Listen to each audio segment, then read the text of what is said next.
That's some pretty keen economic insight there, Gavin, coming from a guy who is from a country that's entire 400-year empire was built on pillaging brown people and sticking it to the Irish. Yes. The following podcast contains... We're more likely to believe an important local businessman than a foul-mouthed jerk from out of town. Foul-mouthed? Explicit language.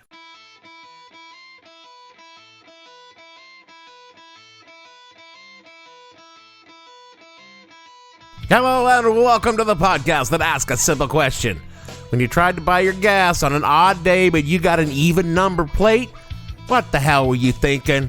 I'm your host Dave Bledsoe and this is episode number 349, Gas, or Gas. No one rides for free. Edition of the show where we talk about the time when America's economy literally ran out of gas. Stay tuned. The What the Hell Were You Thinking podcast is brought to you by the Chrysler Titanic, a car so big it has time zones. When you think classic Detroit, you think big, and the Chrysler Titanic is bigger than that. Weighing slightly more than a Second World War tank and clocking in the gas mileage that needs to fill up before you've even left the driveway, this American classic personifies the Detroit mindset. Yeah, all these cars are huge, but you know what? Fuck it, we'll make ours bigger. Seriously, you could launch an aircraft off the hood of this thing. The Chrysler Titanic. If it doesn't fit in your garage, get a bigger house. We are here at the White House for a special report on the energy crisis. Mr. President, have you any statement? Leave me alone, just leave me alone. Mr. President, what really caused the energy crisis? Smoking in the boys' room. During the crisis, how much gas will motorists be allowed? Just enough for the city. Who do you believe the gas shortage will affect most?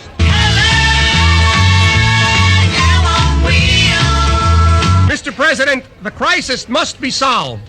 What do you intend to do? Keep on playing those mind games. With me now is the head of the Federal Energy Office. Sir, you hold an important position. What are your qualifications? I'm a joker, I'm a smoker, I'm a midnight toker. Mr. President, have you anything to add? Leave me alone, just leave me alone. Here with me is the new Vice President, Chevy Ford. Sir, how would you sum up the gas shortage?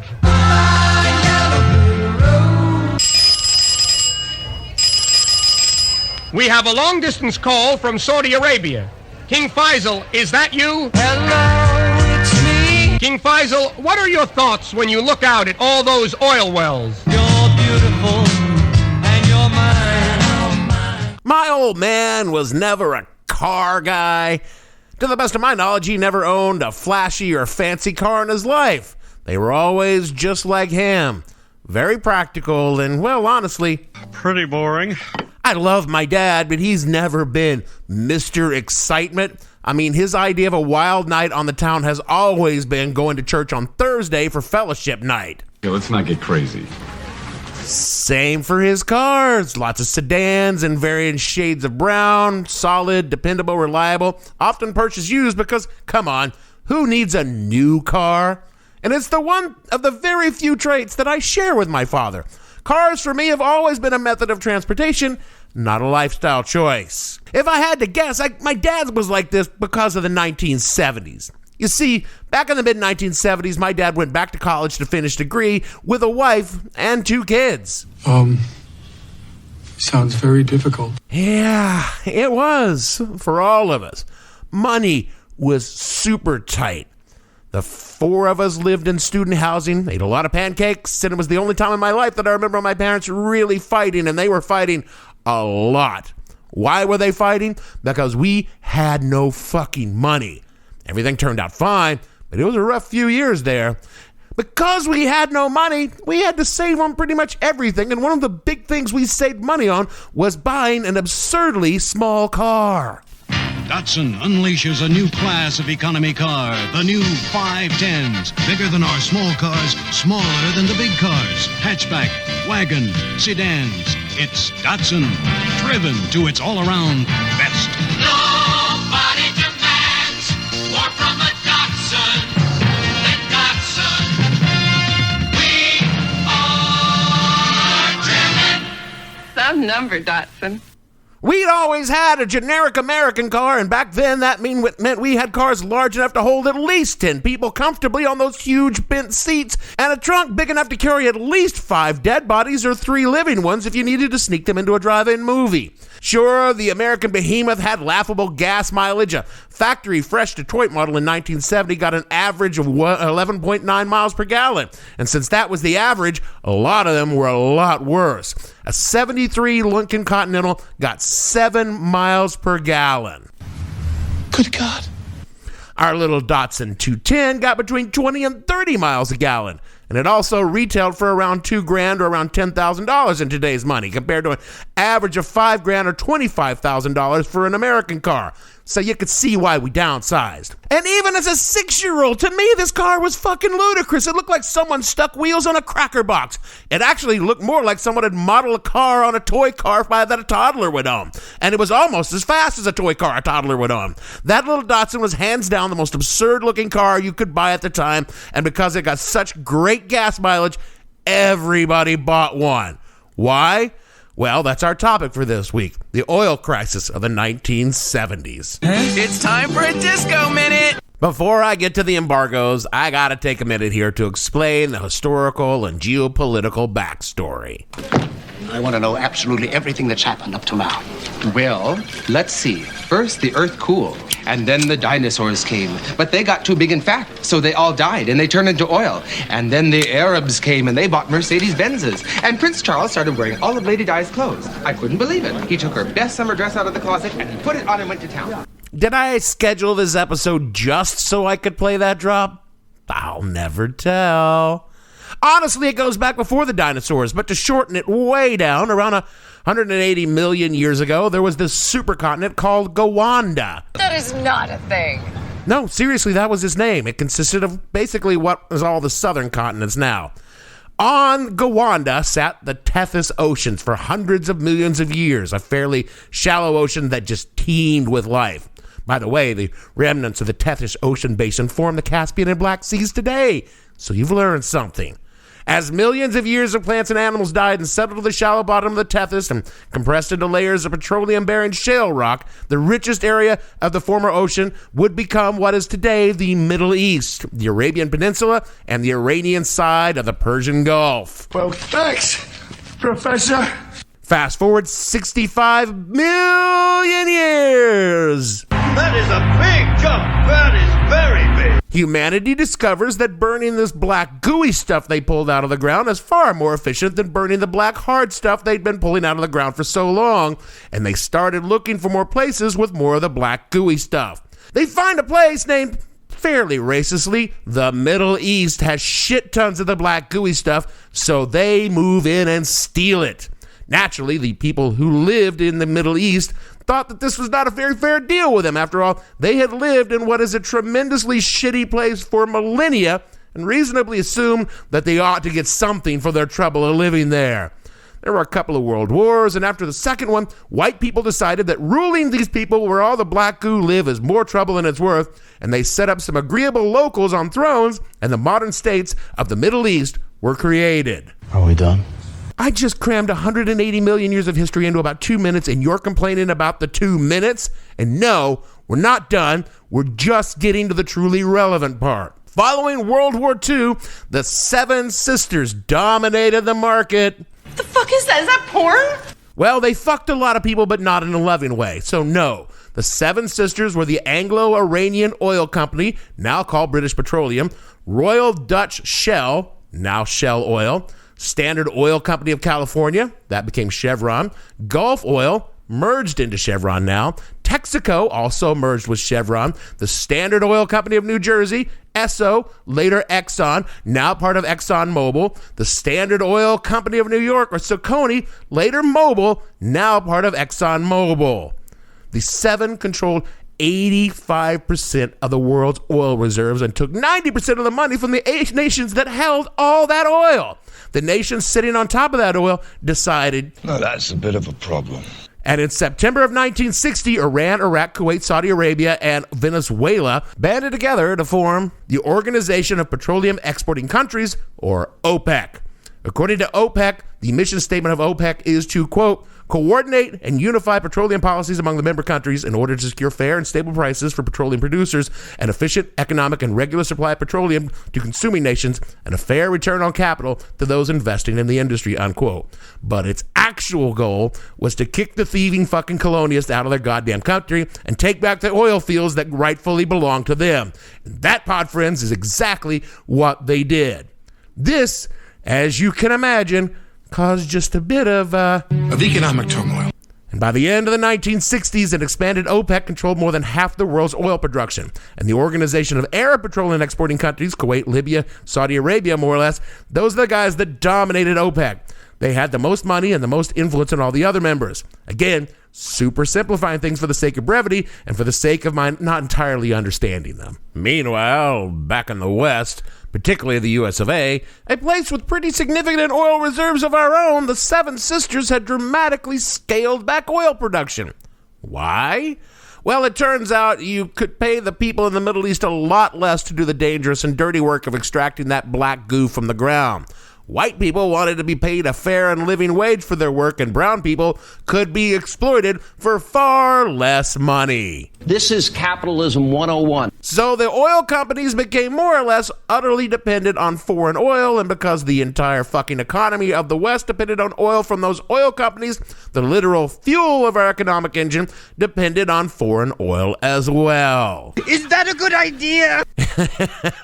No. As we'll see, it wasn't. It really became clear how bad of an idea it was in late 1973 when Egypt and her allies attacked Israel on Yom Kippur. Right! How'd that all work out? Well, after the humiliating defeat of the Six-Day War 7 years earlier, the Arab states spent years planning and preparing for this perfect sneak attack that would force Israel to give back the land it had seized during the Six-Day War as a minimum. And unfortunately for the Arab states, it didn't go that way. After 3 weeks of heavy fighting and almost bringing the world to the brink of nuclear exchange between the U.S. and the Soviet Union, the Arab states went down in what could be best described as a defeat. Shameful. Ignominious. I want to be clear here. The Arab states had and have a legitimate beef. The colonial powers had just created Israel out of Palestine like there weren't Palestinians living there for a couple of thousand years, while a Jewish nation had not existed for that said 2 millennia that the Palestinians had lived there. The Israelis, who admittedly were fresh off of almost being exterminated as a people, considered that chunk of Palestine where the Palestinians were currently living their ancestral homeland, and were damn sure not going to give it up once they had it. At the same time, the Arab states were blatantly saying they would pretty much kill every Israeli in Israel if that's what it took to get them out, which is why the whole damn situation was and remains such a...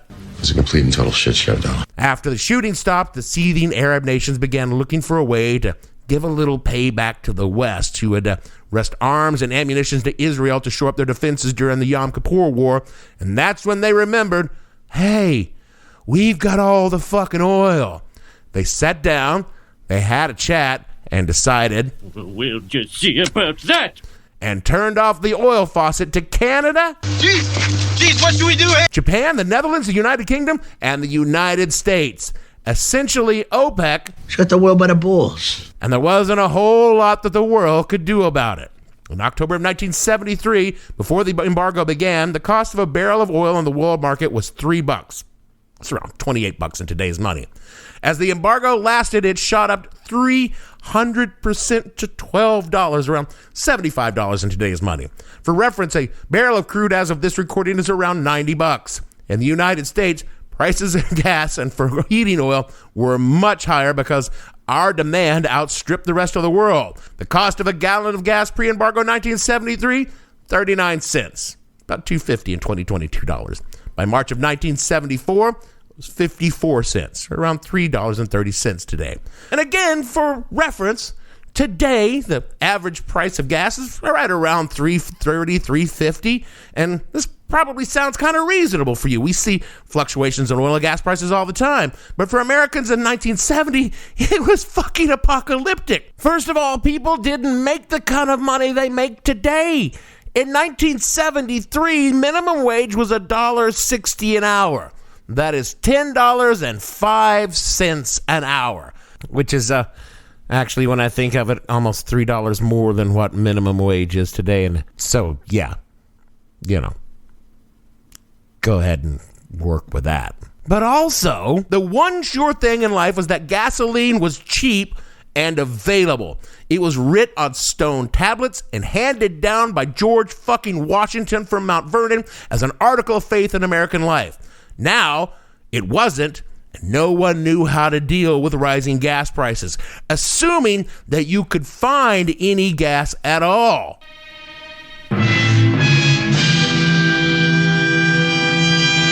Oh man, I missed that drop. I'm glad to have it back.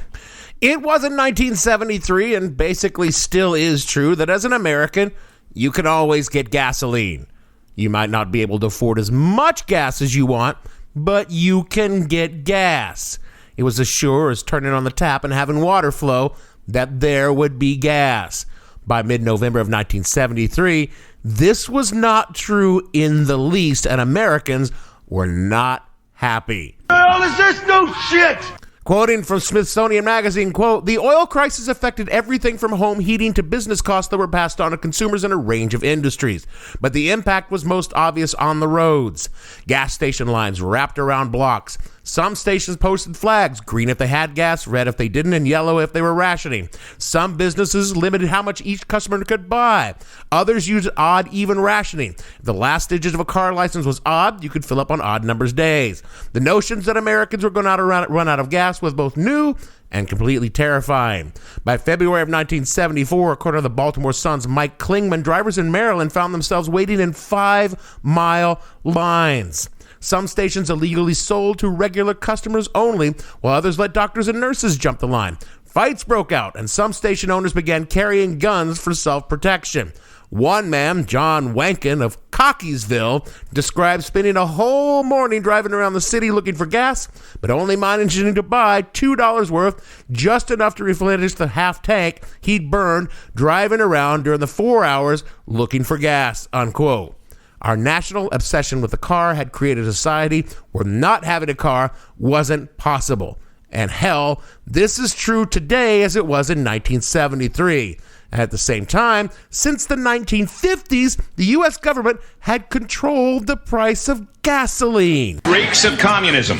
Yeah, funny how that back during the height of Cold War paranoia, no one thought it was communistic to control the price of gas, but if you tried that today, see how fast you got ran out of town on a pole. But there was just so much oil back then that no one gave it any thought. No one considered gas mileage when it came to cars. When your tank ran low, you just put more gas in the tank for that artificially low price and motored off into the great American highway bound for glory. Until, of course, the day the economy literally ran out of gas. The 73-74 embargo ended in March of 74, and it didn't force the Israelis to pull back to pre-war borders, and the other oil-producing nations outside the Persian Gulf just couldn't resist the lure of big money by ramping up their oil production. So the embargo officially ended, but OPEC was still able to throttle back production and create scarcity, further driving up prices. Inflation was already creeping up, but it fucking rocketed with this first oil shock right through the roof. It was clear something had to change, even in car-crazy America. From Wikipedia, quote, "To help reduce the consumption in 1974, a national maximum speed limit of 55 miles an hour was enacted." Well, I hate it. Hate it, hate it, hate it. Year-round daylight savings time was implemented from January 6th of 1974 to October 27th of 1975, with a break between October 27th, 1974 and February of 1975, when the country observed standard time. I feel like I should hate that more. Parents complained loudly that it forced many children to travel to school before sunrise. The crisis prompted a call to conserve energy, most notably a campaign by the Ad Council using the tagline, "Don't be foolish." This is from Coach Don Shula. If you're going to win the big ball games, you need teamwork. Now, our country's energy crisis is no game, but if we all work together, it will work out better for all of us. So let's keep our thermostats at 68 degrees or lower. Let's drive under 50 miles an hour and save electricity where possible. If we all help, we'll really be helping ourselves. Please, don't be foolish. Thanks, Coach Shula. Thank you from all America. Many newspapers carried advertisements featuring cutouts that could be attached to light switches, reading "Last out, lights out, don't be foolish." In 1975, the Energy Policy and Conservation Act was passed, leading to the creation of the Corporate Average Fuel Economy, or CAFE standards, that required improved fuel economy for cars and light trucks, unquote. In addition to government-mandated change, American consumers like my dad responded to the oil crisis by giving up their beloved behemoths in favor of small, less manly vehicles. Again from Wikipedia, quote, "The crisis reduced the demand for large cars. Japanese imports, primarily the Toyota Corona, the Toyota Corolla, the Datsun B210, and the Datsun 510, the Honda Civic, the Mitsubishi Galant, what was called a captive import from Chrysler that was sold as the Dodge Colt." Oh, God, those were terrible cars. The Subaru DL and later the Honda Accord all had 4-cylinder engines that were more fuel efficient than the typical American V8 and 6-cylinder engines. Japanese imports became mass-market leaders with unibody constructions, front-wheel drive, that became the de facto standard. From Europe, we had the Volkswagen Beetle, the Volkswagen Fastback, the Renault 8, and the Renault Le Car. Hurry up, Mabel. We got to get these eggs to the market. Introducing the 1980 Renault Le Car. It gives you great performance without sacrificing comfort. It has rack and pinion steering and front-wheel drive for great handling, and 4-wheel independent suspension to keep things comfortable inside, even when it's bumpy outside. All with estimated 30-mile-per-gallon economy. We made it. Renault Le Car. At Renault, we build more into economy cars than just economy. If my dad's Datsun 510 was just an absurdly silly, tiny car, the Renault Le Car made that look like a fucking Lincoln Continental. Jesus Christ, this car was just... The car was so awful that Yugo stole the design. Google it. Google a Le Car. It is just the silliest damn thing you've ever seen, except for their modern counterparts on the street today, which actually I would buy if I could fit into one. Back to Wikipedia, quote, "The Fiat Brava were successful. Detroit responded with, oh, bless your heart, Detroit, the Ford Pinto, the Ford Maverick, the Chevy Vega, and the Chevy Nova. Plymouth came out with the Valiant and the Volare, whoa, which was just a piece of shit. No, they were horrible. My God, every fucking Plymouth and Chrysler product was just a turd on wheels. But not quite as bad as the American motor companies with their homegrown Gremlin, Hornet, and Pacer models. You know the Gremlin from Wayne's World. You know the Pacer from various... Now, you don't know the Pacer, but I know the Hornet because my family had one, and it made our Datsun look like a fucking Lamborghini. Despite all of that, we were still in no way prepared when in 1979, another oil crisis happened. Oh, no. Not again.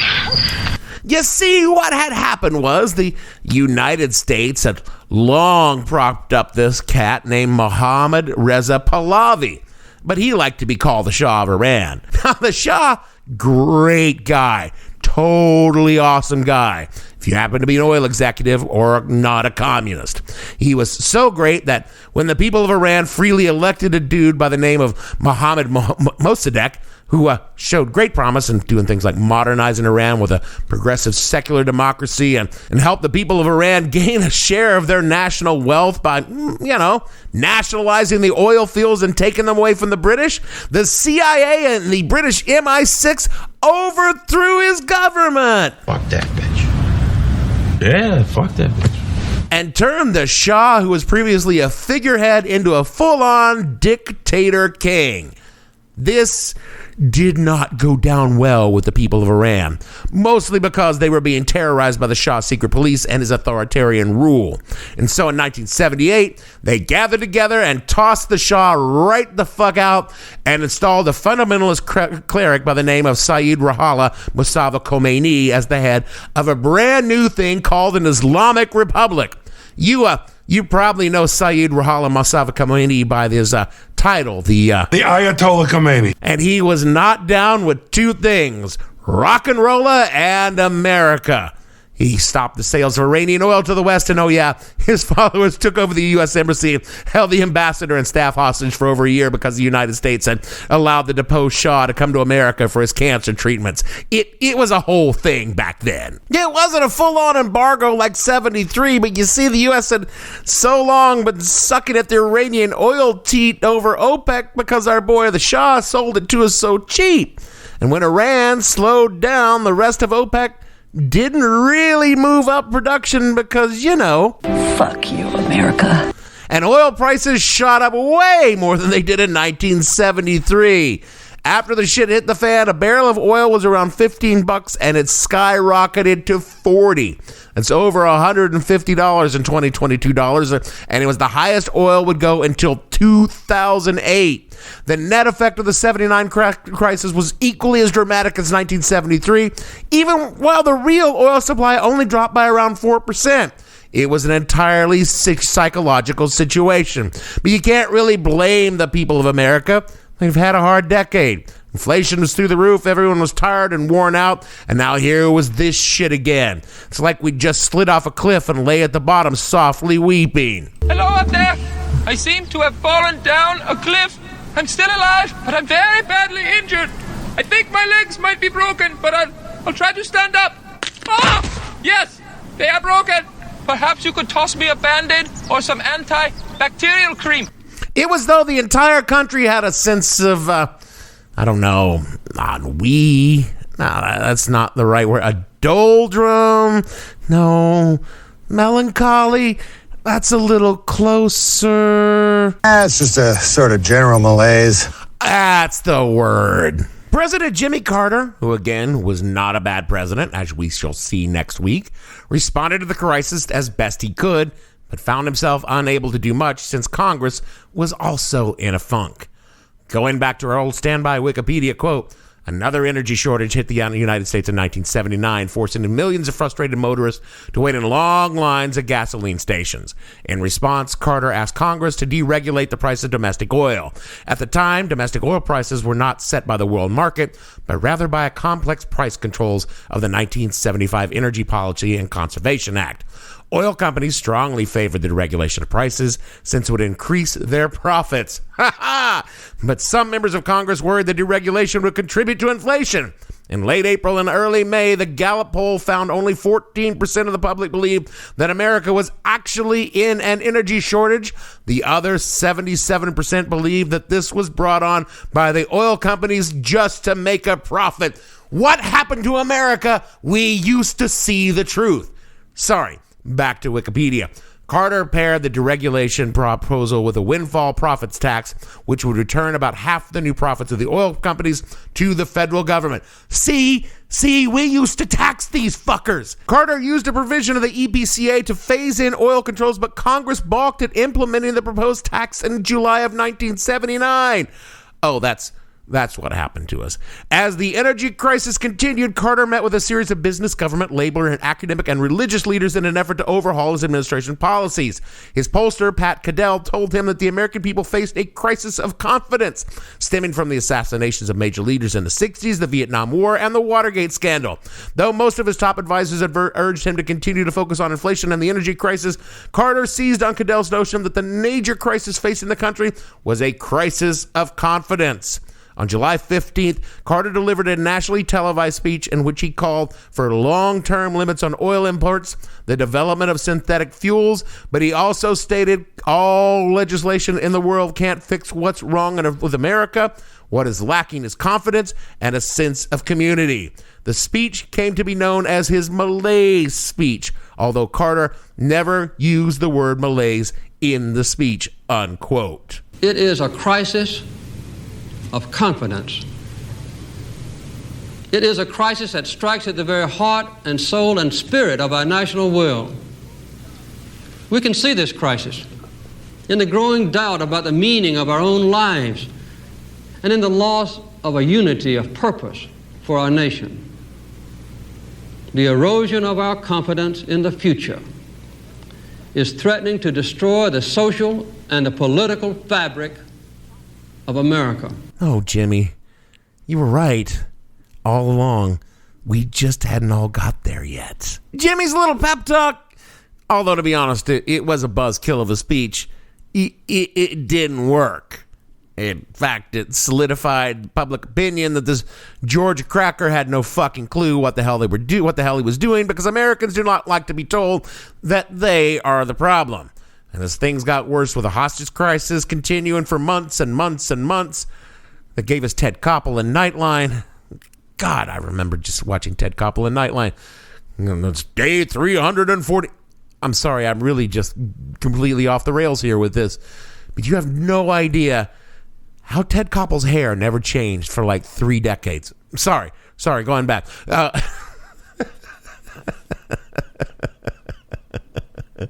There was no reason I had to say that. I just said it anyway. This whole episode has just gotten really strange for me. I think it has something to do with the cars. Gavin, leave all that in. America began looking for a fresh new fix for our problems, and I guess you know who we turned to. Robin Williams. God, I wish. Can you imagine if we elected Robin Williams instead of Ronald Reagan? The country would have been so much zanier and fun. Admittedly, at the time, Robin was really badly hooked on cocaine, but I think coked-up economics is far better than trickle-down economics. After 1979, oil prices began to slide precipitously as the production ramped up all around the world. New oil fields were discovered, and other nations outside the Persian Gulf joined OPEC, diluting the power of the Arab nations over oil prices. Indeed, this created what came to be called as the oil glut. That sounds disgusting. Which, of course, led to loosening emission standards, increasing carbon-based energy production, which, of course, led to great profits for the oil companies, leading them to finance the research, hiding how burning all this oil, gas, and coal would dry fuck the planet in just a few decades. And, of course, all of our major wars after the fall of the Soviet Union were because of oil. And all of that was caused by a shallow ocean on an ancient supercontinent 180 million years ago. Now you know the rest of the story. What people don't know is that for a hot minute in the late 1970s, we had a chance. We could chart a new course, move away from an oil-based economy, focus on renewables, nuclear power, embrace reduction and conservation. Jimmy Carter installed solar panels on the White House roof and suggested America wear a sweater if America was chilly, generally hinting that we could fix this shit if we just changed our ways a little bit. You know who came along, ripped off the solar panels, told the oil companies to go dig up Alaska and America, not only crank up that thermostat if you were goddamn cold, but you could go ahead and leave your fucking refrigerator door open and air condition the entire goddamn neighborhood if that's what you want, no matter what your dad was saying. Because, yeah, America is made out of money. God bless America and God bless Ronald Reagan. That is how we got to where we are today. Totally fucked, but at least we had Hummers that got 6 miles a gallon in the mid-2000s, and they only cost thousands of lives in 3 wars and the future of humanity on the planet. Oh, they look cool, though. They look so cool. They did look pretty cool. That is it for our show this week. You see, this week bridges our little not a series between the Nixon Ford years and next week's show about the man from Plains, President Jimmy Carter. I'm looking forward to explaining to you all the things that you never knew about Jimmy the President. Sure, you like Jimmy the ex-president, but there was a lot to like about Jimmy the President. So tune in next week. Speaking of explaining things you never knew, rate and review the show wherever you get your pods. It will help others find the show and explain a lot about you that they never knew and now really wish that they didn't. Support the pod on patreon.com/whatthehellpodcast. It helps put the gas in the tank of the show, and by gas I mean whiskey, and by tank I mean my belly. Do all the things that Jeremy's about to tell you to do at the end of the show, including putting on a sweater if you're chilly, because does Seltzer Kings look like it's made out of money? It does not. So for me, Dave, I can't afford the gas to fill my luxury limousine, but even if I had the dough, no one's got the gasoline. Bledsoe, producer, He offered some red hot speed and some really high grade hash, but a gallon of gas can't be purchased anywhere for any amount of cash. Or the devil. Gavin and all the fictional gas station attendants on this show, we want to say, I can score you some Coke and some grade 1 grass, but I can't get 1 gallon of gas. We'll see you all next week.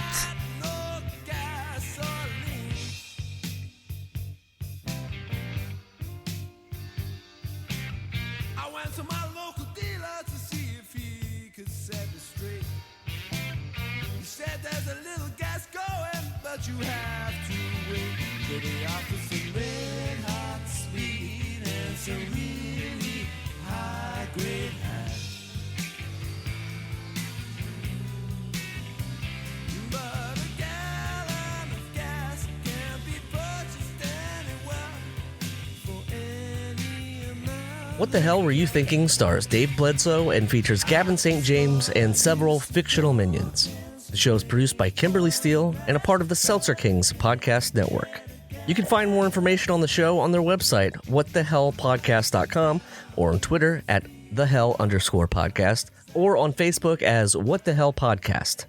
Thanks for listening. I have no ending for this, so I take a small bow. Blame President James Jimmy Carter.